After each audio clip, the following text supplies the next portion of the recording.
Okay, I'm sure everybody's seen the headlines. We got U.S. versus Venezuela. Um, as of this morning, the United States military has taken President Maduro and his first lady from Venezuela. They went in and got them out of the country. This is not a good thing, even though some people are celebrating like it is a good thing. But this is history repeating itself. America has, well, sorry, not America. The United States has meddled in Central and South America for a very long time, and this just shows that this will continue to be done.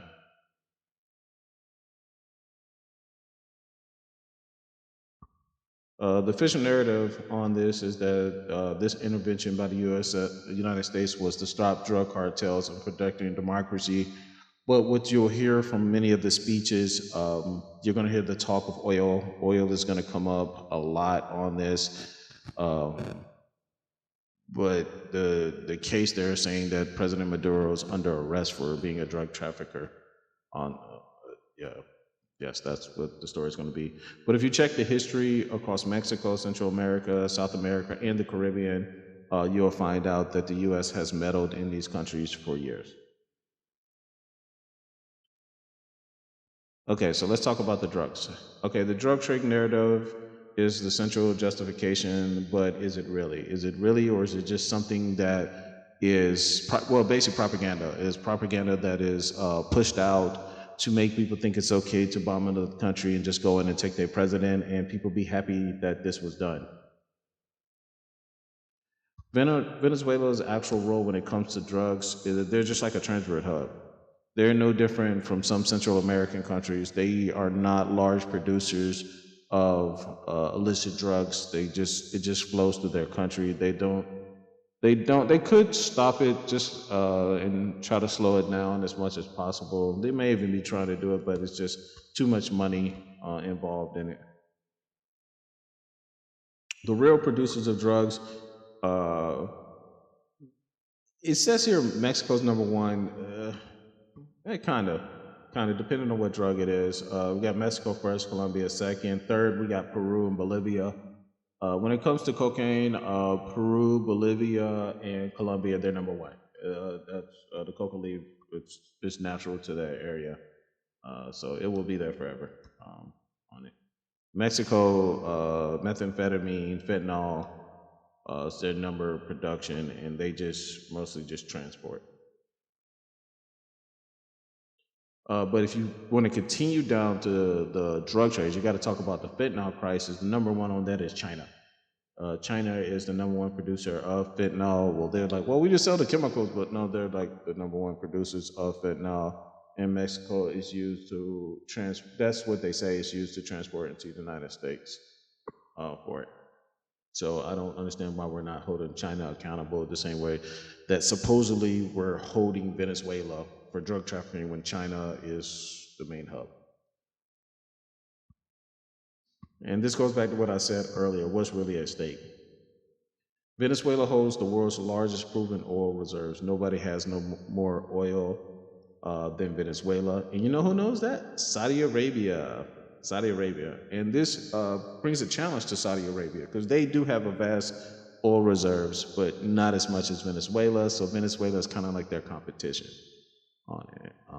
You have in May of 2025, Saudi Arabia signed a $600 billion deal to deal with the United States. Now, what that entailed, not really explained, but one thing we do know is that 7 months after signing this deal, the president of Venezuela and his wife were taken out of their country, and the United States is currently, you'll hear it in the speech from President Trump saying the talk of oil, taking over the oil. You're going to hear a lot of talk about oil.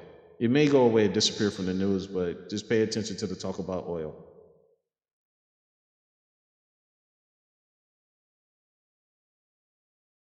And this just adds more issues to the region and just makes people unstable, untrusted, like what's really going on. Because some people, especially in Latin America, they know the history of the United States meddling in there, and it just makes things unstable. Especially in Venezuela, the last thing we need for it to become is a failed state. Failed states, as like you see in Libya. Libya was a fully functioning country. It was a second world country, and today it is a failed state thanks to the United States and the NATO. The NATO European countries did that, and now they call it a shithole, but they leave out how it became that way. A lot of European and the United States, we destroy countries and then later on call them shitholes when we're the ones that did it and made them that way. And then we just walk away. Yes. Just research the history. There are several YouTube videos, history of Iraq War, um, Libya, research Libya, and also research something that the president just said today, like we're going to control the country. We're going to control Venezuela. Look how the history of foreign control of other countries has worked out, especially with the United States. And this is nothing new. This is a pattern, as I said earlier.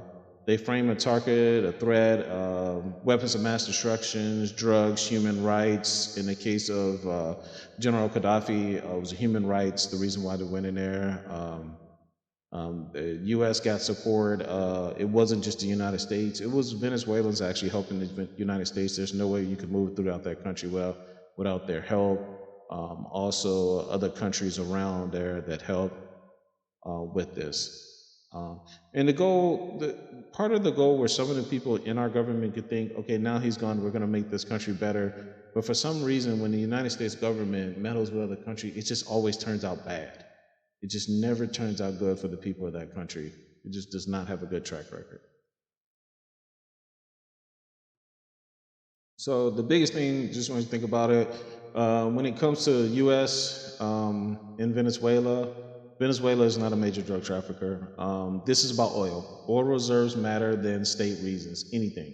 And this is a history pattern that's been repeated in Latin America many times. The goal is you just not just believe the narrative that's been put out by our government, that is propaganda, just to look in a little bit deeper. Always question everything that you're being told, whether it's true. This is one reason why I look into stuff like this, because the government will have you hating people that you should not be hating and loving people that you should not be loving. Thank you.